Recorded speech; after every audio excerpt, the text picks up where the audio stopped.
rescheduled. It's supposed to be my husband tonight, but he's not feeling well, so we switched our sessions, and I'm going to do Catholic social teaching tonight, and he's going to do church and science and art next Monday night. And Chris tells me he set me up really well last week doing moral theology, which is related to our topic tonight, Catholic social teaching. This is one of those tough topics like church history, because entire semester courses are taught on Catholic social teaching. There's a lot to it, there's a lot to unpack. Basically tonight we just want to give you we want to skim the surface and just talk about what it is and some of the basics about Catholic social teaching so you're familiar with it, and hopefully it will interest you to dig a little deeper into it, read more about it, because it's a very rich part of Catholic life and our life of faith in the church. I'm going to start by reading two scripture passages. One is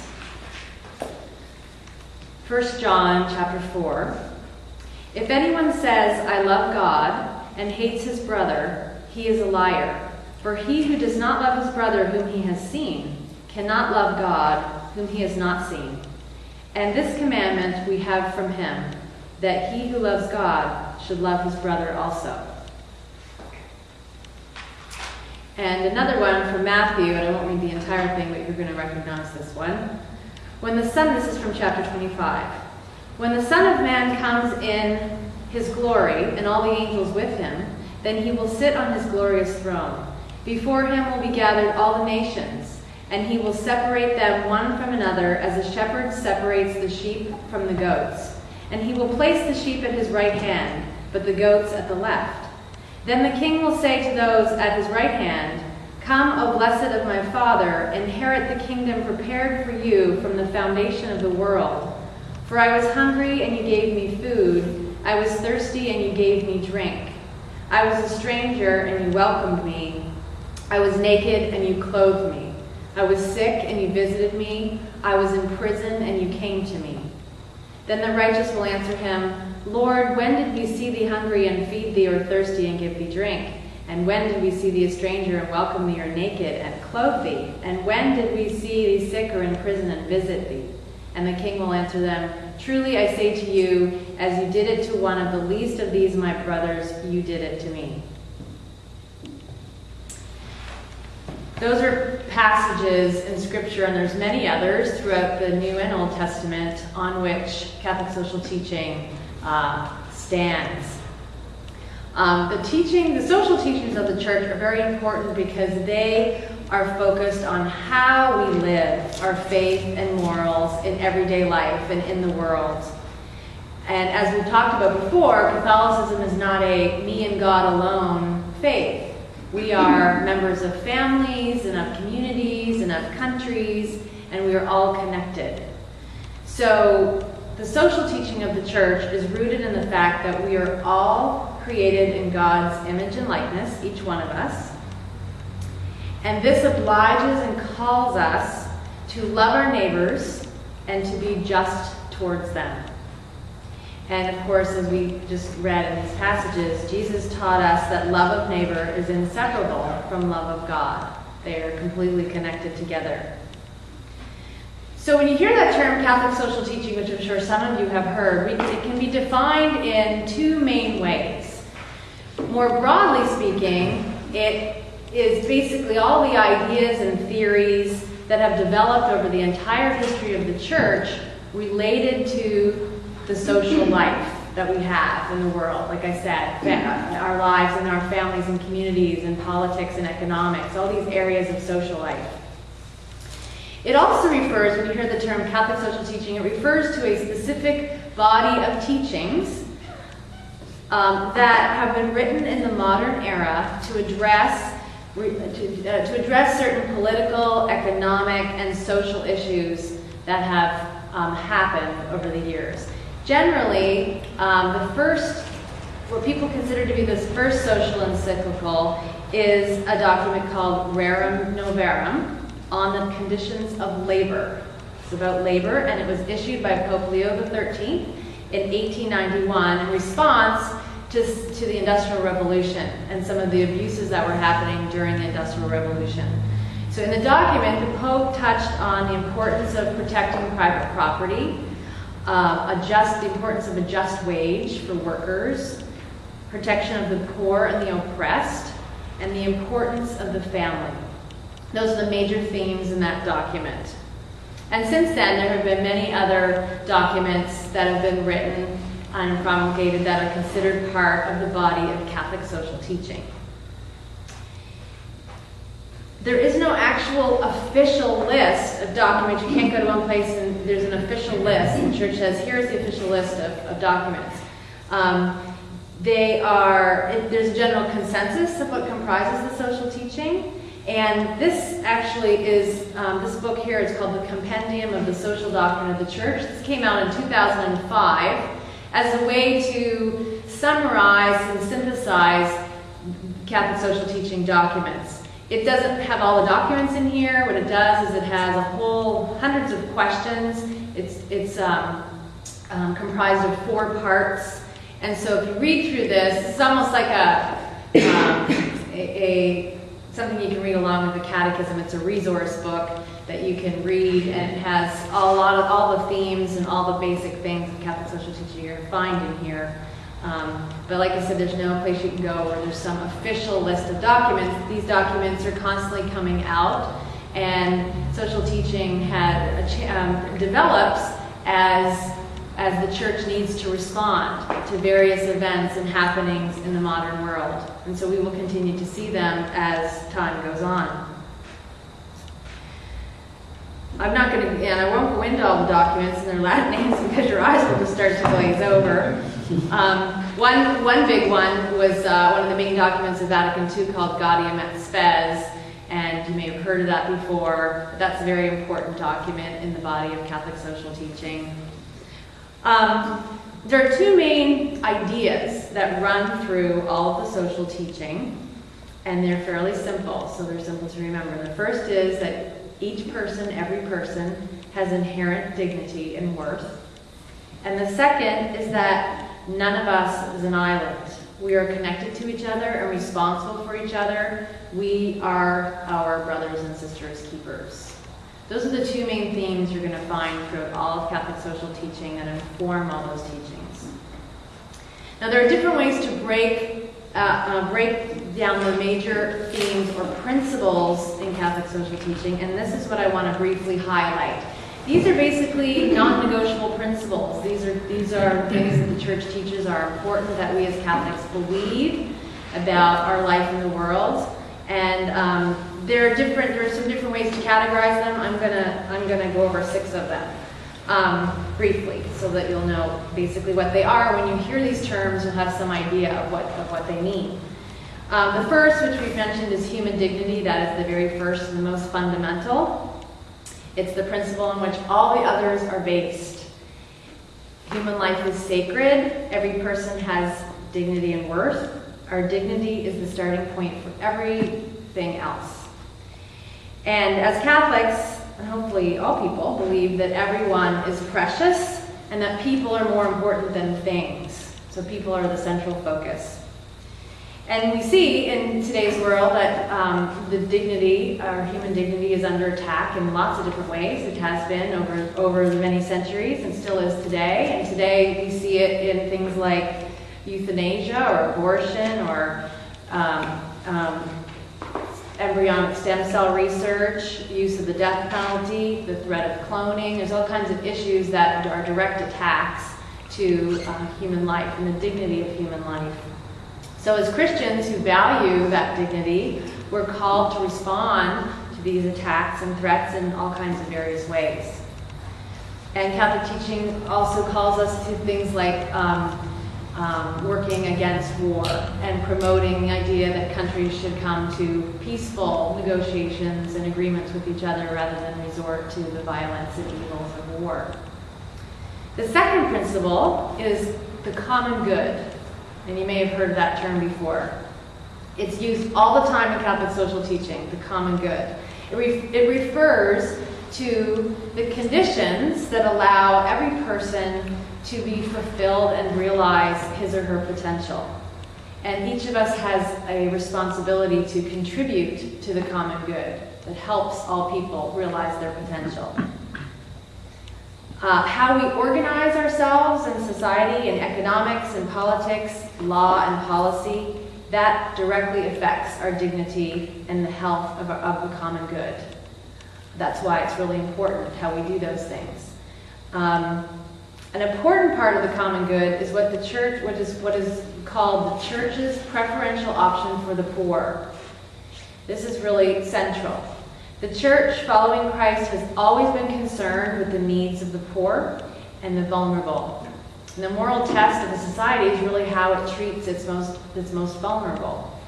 So the deprivation and problems of the poor wound the entire community, and that's what we believe as Christians. So we're all called to look at how laws and policy decisions and our own personal actions affect the lives of the poor and the vulnerable. And that's an important part of achieving what we call the common good, how we treat the poor and the needy. The third principle, so we have human dignity, the common good. The third is called the universal destination of goods. Kind of a fancy term. It's actually I find this a really interesting one to ponder. It teaches us that all people should have access to the things they need to live and to thrive. And this concept of the universal destination of goods is rooted in the fact that God created the earth and its resources for the whole human race without excluding anyone. They do not belong to one person or one country or one tribe of people. The earth's resources and what can be created from it are for all. So this principle is actually a lot about stewardship. It obliges us to consider how the goods we have stewardship over, our possessions and our money, are to be used. And because they're meant not just for, these things are meant not just for us, but they're for the common good. So we are stewards of, our things are not just our things. God gives us those things to be stewards over and to share them with other people.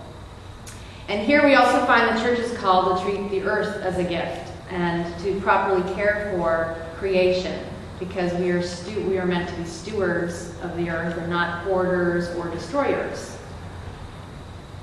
So that's the universal destination of good, the idea that the destination of goods should be universal.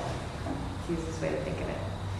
The fourth is something called subsidiarity. And the principle of subsidiarity holds that the functions of government should be performed at the lowest level possible as long as they can be performed properly. And when the needs in question can't adequately be met by the smaller level, then the next level above can meet them, and the next level above can meet them. This is based on the importance of the family and the local community to determine and meet the needs of its own members, free of coercion and free of control. The church does have respect for the state and does hold that the state should be an instrument to promote human dignity and protect human rights and to build the common good. So the state plays a very important role. And the church also holds that all of us have a right and a responsibility to participate in political institutions so that government can achieve its proper role and responsibilities. So that's what subsidiarity is. Think of it as local first and built up from there. It's about that rather than top down and control over. The fifth principle of Catholic social teaching is participation. And this has to do with the fact that the church holds that all people have the right to participate in the economic, political, and social lives of a society, and that on every level, and that no group should be excluded from that. That's a real short one, but that's basically generally what participation means. That we all have the right to participate, and groups don't have a right to be discriminated against. That we have that equal right to do that. The sixth principle is solidarity. This is the last one I'll talk about. But solidarity relates to the fact that we are one human family, And it's our responsibilities to each other cross family lines, they cross national lines, racial, economic, and ideology. We're called to work globally, locally, and globally for justice and for peace for all of our brothers and sisters, no matter who they are, Christian or not. And that we're called to remember that real development of any kind is fully human, and that means it's not simply enough or even necessarily helpful to simply give handouts or just to treat problems in a surface level. We have to always respect the moral and cultural and spiritual dimensions of the human person when we're looking for solutions for problems, whether that's problems at home or problems wherever they may be in the world. So solidarity is about truly acting like one giant family and being responsible for each other. And those are the 6 basic non-negotiable principles that you will find in all throughout Catholic social teaching. The application of these principles is a little trickier, and it requires judgment as to how we apply these principles to specific situations and issues. They're not, how we apply these does not necessarily equate to doctrines. So, for example, when the church states in her teaching that we have a duty to care for the poor, as Catholics, we must all really agree with that, or we're not really holding a Catholic position. That's what the church teaches, we must all care for the poor. But you and I may disagree, have some disagreement on which laws or policies might better help the poor. And we can hold those different opinions as Catholics. Hopefully our opinions are informed by our faith and by reason and by evidence and all those kinds of things. But we need to hold the principle, but when we come to very specific solutions, sometimes there can be differences, which is why you can find people in different political parties who are faithful Catholics, people who have different positions on the economy or how to politics to be faithful Catholics, because everyone is trying to come to the best solutions, the best understanding on how to solve these problems. And we can all hold some of these different opinions, hopefully working towards the same goals.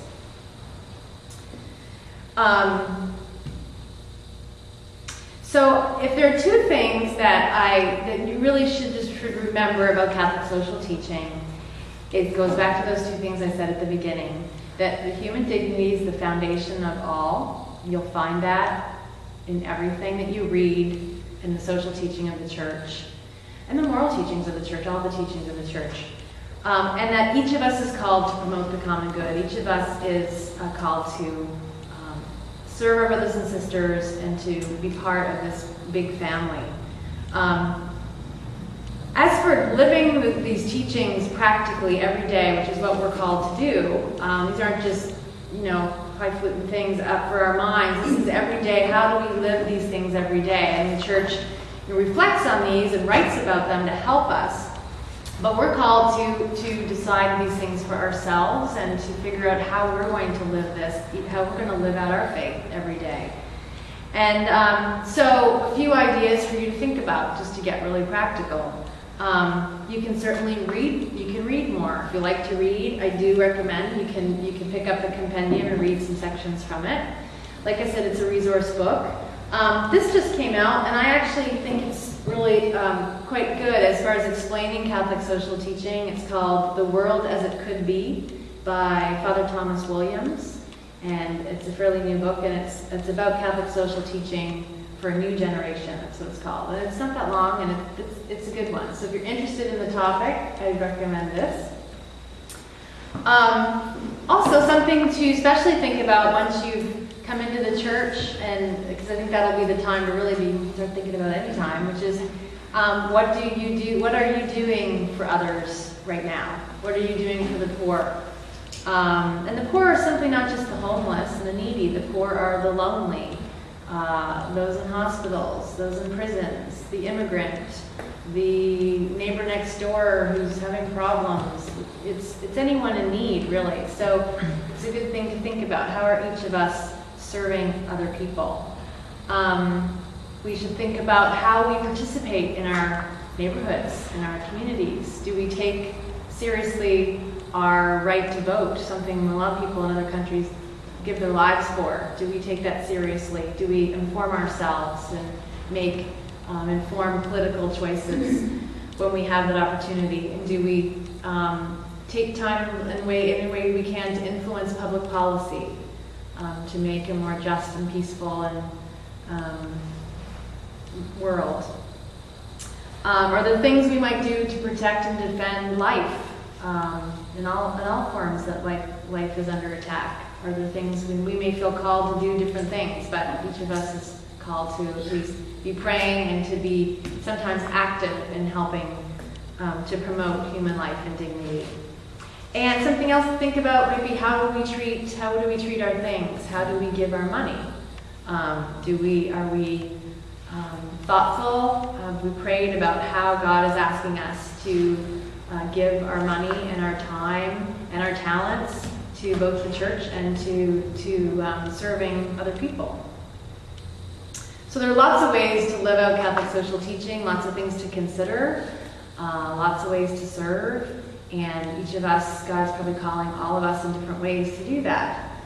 So that's what Catholic social teaching is about. I invite any members of the team to share any of their own thoughts, experiences, living it out, or any thoughts they have about Catholic social teaching with the group.